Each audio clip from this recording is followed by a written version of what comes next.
Salut, salut, je n'ai de cesse de le répéter. Le petit caillou, la Martinique, est rempli de sportifs de talent. Ils sont nombreux, ils sont champions de Martinique. Mais oui, logiquement, champions de Martinique, champions de France, champions du monde, champions olympiques.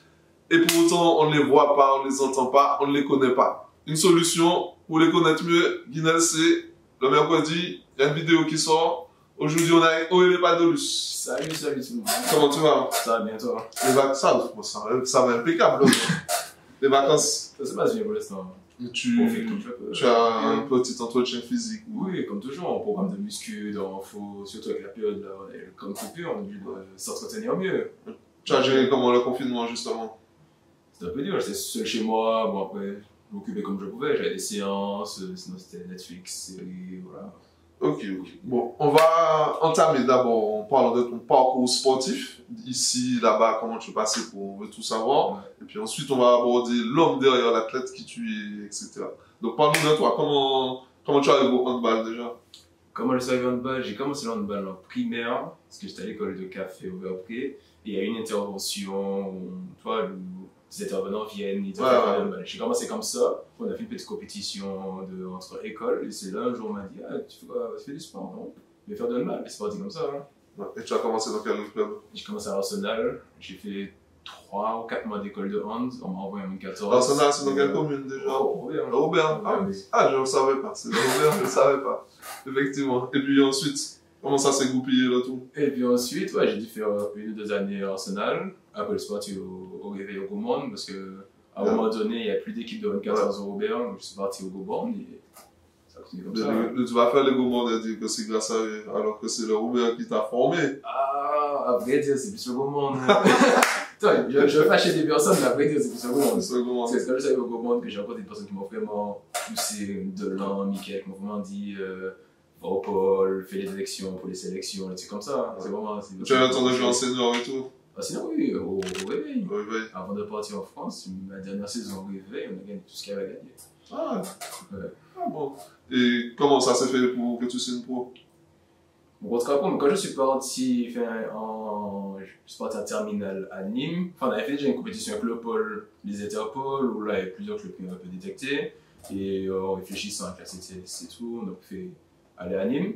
Et je suis arrivé là-bas, j'avais 1 année de pôle, la terminale, 3 années de centre de formation, donc 4 années de centre de formation, après je signe pro. Ah. Et c'est concrètement le niveau par rapport à ici, là, il est comment? Tu parles de quoi, des niveaux? Le niveau du handball même. Ah là, c'est pas le même niveau. Hein. Et malheureusement, le niveau ici commence à baisse un peu de plus en plus. Mais c'est pas le même niveau là-bas, le niveau des exigences, de l'intensité, de la vitesse du jeu, c'est pas la même chose. On a quand même des qualités, on a plusieurs points. Justement, je dois avoir 2 autres pépites. J'espère qu'on va goupiller tout ça et que ça va se faire. Mais bon, on parle de toi. L'homme, Aurélien Padolus. C'est qui Aurélien, l'homme? Pas l'athlète, l'homme. Quelqu'un de simple, hein. Simple, posé, qui fait pas de bruit. Quand tu passes sur le terrain, tu fais quoi? Rien de spécial, ça le bien, rien de spécial. Enfin, je dois être avec des amis ou bien chez moi, console, enfin, tu vois, je suis simple, posé. Tu fais pas de bruit, timide. Tu peux pas être timide. Pas trop timide, mais réservé, on va dire. Réservé. Quand il faut parler, je parle, il faut pas. Tranquille. Ah ouais. Bon, qu'est-ce que je voulais te demander? Il y a un truc que je voulais te demander précisément, je me souviens même plus. Ça va me revenir, bref. Au niveau de l'intensité, je reviens souvent avec les handballeurs, tous les gars. Concrètement, qu'est-ce qui nous manque pour faire plus de pro? C'est pas que l'intensité. Non, pas que l'intensité, même pas la rigueur, je dirais, mais que les jeunes, enfin, aient l'envie de ça, tu vois ce que je veux dire? Travaille pour, c'est pas juste je fais de handball, je m'amuse, tu vois, c'est vraiment avoir l'envie de. Est-ce que toi tu t'es dit, bon, je veux devenir pro? Au début, ça a comment? Non, au début que j'ai commencé d'avoir le petit souhait avec les amis, et au bout d'un moment que je sortais au pôle, on m'a fait comprendre que j'avais du potentiel, etc. C'est là que la mentalité a un peu changé, je me suis dit, bon, ça m'amène. Alors, ça m'amène, justement, ça t'a ramené loin. Oui. Tu nous parles de ta saison, ça s'est passé comment? Ben, la saison s'est bien passée ensemble, parce qu'on finit, même si la saison s'est terminée plus tôt, on a fini 3e du championnat, on a retrouvé la Coupe d'Europe à Nîmes après je sais plus combien d'années. Donc franchement pas mal, une première année où on a une première expérience internationale. Enfin, en Coupe d'Europe, je veux dire. Franchement, pas mal. Pas mal. On a passé les barrages, on a commencé les phases de poule, je crois. Que ça se termine, on devait être 3e ou 2e de la poule. Franchement, une bonne saison. Bonne saison. Mais à ton niveau personnel? Ça va, franchement, ça va. Je jouais autant que je le souhaitais, mais franchement, ça va. C'est une bonne saison d'apprentissage, je vais dire, parce que c'est ma première année pro, de faire réellement pro. Je jouais avec le groupe pro avant. Mais franchement, c'est une bonne saison d'apprentissage où tu découvres, tu apprends, pour les conseils par-ci, par-là. Franchement, une bonne saison. Justement, tu as changé d'équipe. Tu peux nous en dire quelques mots? Ouais, je vais partir à Sarrebourg la saison prochaine, sous forme d'un prêt, parce que en discussion avec les coachs de Nîmes, mon agent, même le coach de Sarrebourg, on a tous vu, enfin, c'est tombé d'accord sur le fait que c'était quelque chose de bon pour moi. C'est un D2, un D2. Ouais, un D2, une division. C'est quelque chose de bon pour moi, d'aller dans un club où j'ai plus de temps de jeu, plus de responsabilités. Et à l'heure actuelle, enfin, je suis jeune, il me faut du temps de jeu pour progresser. Ouais, c'est ça. C'est ça qui me manque pour progresser. Donc, et puis après, tu vas revenir à Nîmes plus fort. Ça plus fort, avec meilleur bagage, on va dire. Un meilleur bagage, une vécu. Que ça peut être que bénéfique. Ça va se bien. Ok. Est-ce que tu penses déjà. Non, c'est trop tôt pour demander ça, mais à l'après. À l'après. C'est tout. Ouais, c'est tout. C'est tout. Bah, après, il faut toujours y penser, ça va aller plus vite qu'on le pense. Tu te vois coach, peut-être? Non? Ah, je sais pas. À l'heure actuelle, je vais te dire non. Après, peut-être que dans 5 ans, j'aurai envie. Mais là, à l'heure actuelle, non, enfin, pas coach, je vais dire coach à très haut niveau. Si c'est coach tranquille, genre, je reviens au pays, je coach une équipe tranquille. Oui, ça c'est possible. Ça va transmettre un peu. Ouais, ça oui. Mais à l'heure actuelle, je pense pas vraiment.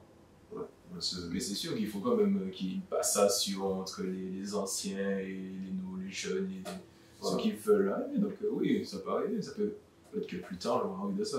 Ouais. Mais on parle de long terme, mais à plus court terme, quels sont tes objectifs? Ben, faire une bonne saison à Sarrebourg, quand je vais partir de mon prêt là. Faire une très bonne saison, finir meilleur défenseur du championnat de la D2, quoi. Ouais. Clairement ça, m'imposer là-bas. Et revenir avec plus d'expérience, plus de vécu, etc. Ouais. C'est vraiment ça l'objectif premier. Mais c'est tout le mal qu'on te souhaite. Tu vas mettre quel ingrédient pour ça? Tu y penses déjà à la saison prochaine ou... J'y ai pensé, enfin là j'y pense pas parce que je suis pas rentré, je suis en mode vacances, mais avant d'être ça, j'y ai pensé. Clairement, apporter ma patte là-bas, apporter mon vécu, même si je suis jeune, j'ai appris pas mal de choses à Nîmes, donc ça a apporté mon vécu là-bas, ma courte expérience. Ça va pas trop de la défense? Oui, clairement, c'est pour ça que j'y vais. C'est pour ça que j'y vais. Donc comment m'imposer et chapeauter un peu tout ça. Je pense que ça va se faire. Parle-nous de ton changement physique, parce que j'ai discuté avec Guinaël de Together, il me disait qu'il t'a vu tout petit, et puis maintenant tu peux lui mettre des baffes tranquillement. Parle-nous de ton changement, si tu pars pas en France, concrètement, physiquement, tu changes pas. Enfin, tu peux changer physiquement ici, mais arriver là-bas, c'est sûr qu'il te faut ça. Surtout moi qui suis en défense, mais il faut que ce soit costaud, imposant, pour pouvoir encaisser les chocs et donner des bons coups, tu vois. Donc, la première année, quand je suis parti, j'étais déjà un peu grand, mais physiquement, j'étais pas frêle, non pas frêle, mais sans plus, tu vois. Tu es obligé de passer par cette case-là. Oui, clairement. Quand je suis arrivé là-bas, les coachs de formation m'ont dit, il faudrait que tu prennes de la masse. Donc, ça passe par des sales séances, des séances qui font mal, mais après, c'est bénéfique. Est-ce que de ton côté personnel, tu as une préparation? Non, tu te contentes juste de... Non, j'ai une préparation en fait, de mon côté, mais c'est toujours en lien avec le club. Par exemple, là, je suis en vacances, je demande au préparateur physique du club de me faire un programme de muscu personnel. Tu vois, c'est toujours en lien avec le club, mais c'est par ma volonté, tu vois ce que je veux dire. Genre là, je lui ai demandé, je suis en vacances pendant un mois, fais-moi un programme de muscu poussé. Donc si un mois on n'a pas d'entraînement, on n'a pas d'handball, c'est là que je peux me faire mal au niveau musculaire. Mais tu tires pas les pieds pour y aller, tu es en vacances aussi? C'est une question de motivation. Hein.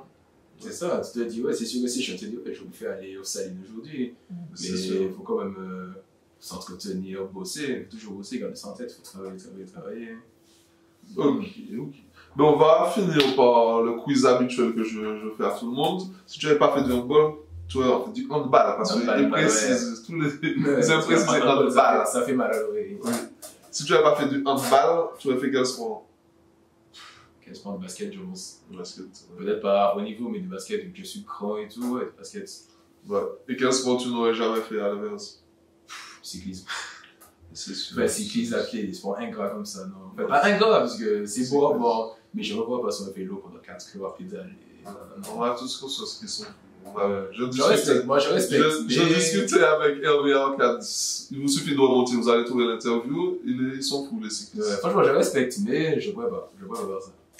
Est-ce que tu as une phrase ou un dicton que tu te dis, que tu te répètes quand ça va mal ou même quand ça va bien pour te booster?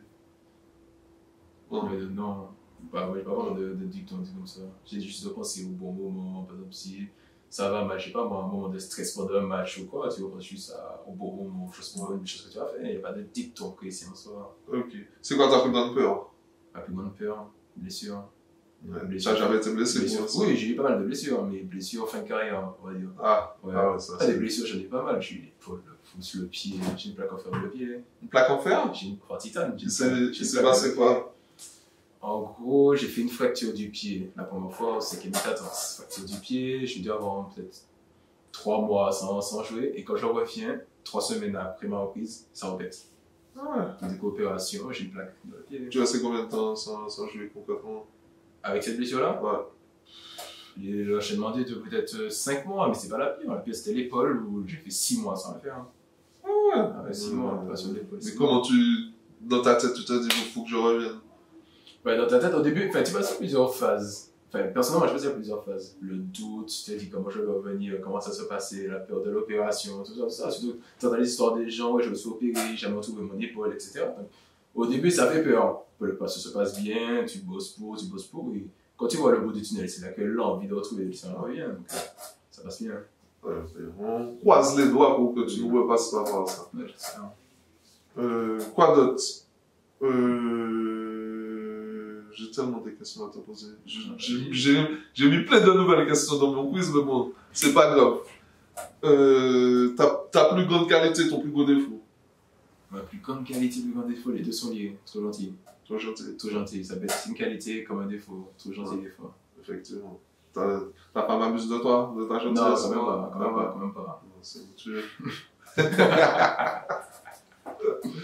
Alors, drapeau rouge, vert, noir, rouge, vert, jaune, rouge, vert, noir, pardon, ou pas d'avis à ce sujet?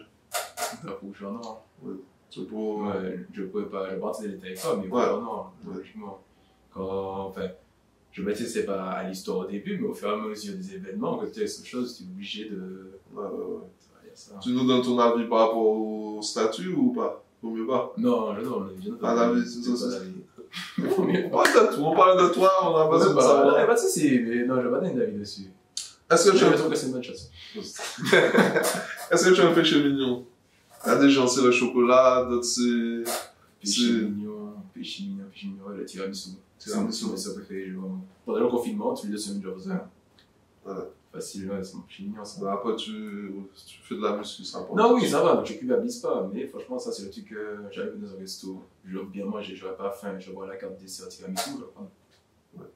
Est-ce que tu as eu un modèle, un joueur qui t'a inspiré dans ta carrière, que ce soit ici ou même là-bas? Pas mal de joueurs. Parce qu'à l'époque, toi, quand tu es petit, tu vois tous les joueurs de France. Si tu vois, ça te donne envie. Après, quand j'ai vraiment commencé à me spécialiser en défense, ça a été pas mal Dinard, logiquement. Dinard, Roquefort aussi. Donc, franchement, c'est des modèles, des gens qui je m'inspire. J'ai de m'identifier. C'est le même poste que toi, c'est plus facile pour moi de m'identifier à eux. Ouais. Et c'est qui le meilleur joueur avec qui tu as joué? D'abord ici. Ici, soit Teddy Poulain, soit Yvan Trépachal. Ouais. Franchement, quand j'étais au Gomont, ils m'ont beaucoup apporté, beaucoup dans les conseils, même dans. Comment te dire, surtout t'es dit dans le côté dur du jeu, tu vois, genre des matchs où je suis nul, t'es dit bon, regarde mal, t'es jusqu'à la fin. Et après des matchs, je me réveille, tu vois, des trucs bêtes comme ça, je me rappelle, je faisais ça, c'était il y a peut-être 5-6 ans. Ouais. Des trucs bêtes comme ça, je dois lui dire, mettre de la pression, de la bonne pression, que tu as un sursaut, je me rappelle de ça. C'est qui le gars le plus fort contre qui t'as déjà joué? Contre qui j'ai déjà joué? Ouais, contre qui? Ça peut être soit Hansen, soit Karabatic, je ne peux pas te dire exactement, mais. Est-ce que tu as des appréhensions quand tu joues, quand tu dis bon, Hansen aujourd'hui? Au début, la première année, il y a peut-être 2 ans, quand je commençais à faire les matchs avec les pros, ouais, j'avais une appréhension. Quand j'étais sur le banc, quand le coach te dit va t'échauffer, tu vois, c'est comme des joueurs, t'es bon. Et voilà, quand tu es sur le terrain, première action, Ça va. C'est réglé. Ouais, mais maintenant, non, plus maintenant. Au début, oui, je vais pas mentir, on l'a pas fait le gars. Genre. Au début, ouais, la première année, j'ai sorti le terrain, tu un peu peur, tu te dis, bon, comment ça se passait, j'essaie de pas prendre un contre, tu vois, mais là, maintenant, tu me le joues, enfin, je suis habitué, entre guillemets. Ouais, c'est cool. Bon, mais donne-nous ton mot de la fin. Qu'est-ce que tu aimerais dire à, par exemple, un petit jeune qui a envie de se lancer dans le handball et devenir pro ou n'importe quel mot? Ben, qu'est-ce que je vais dire, ben, de travailler et surtout de se faire plaisir, c'est important.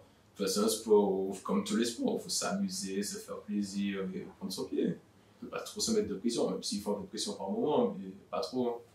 Ok, ben merci beaucoup. Franchement, ça a été un plaisir. Interview impeccable. Tout le monde, on se retrouve mercredi prochain. N'hésitez pas, abonnez-vous, partagez, likez, vous savez déjà, nanana. Et puis, à mercredi prochain. Bye bye. Yes.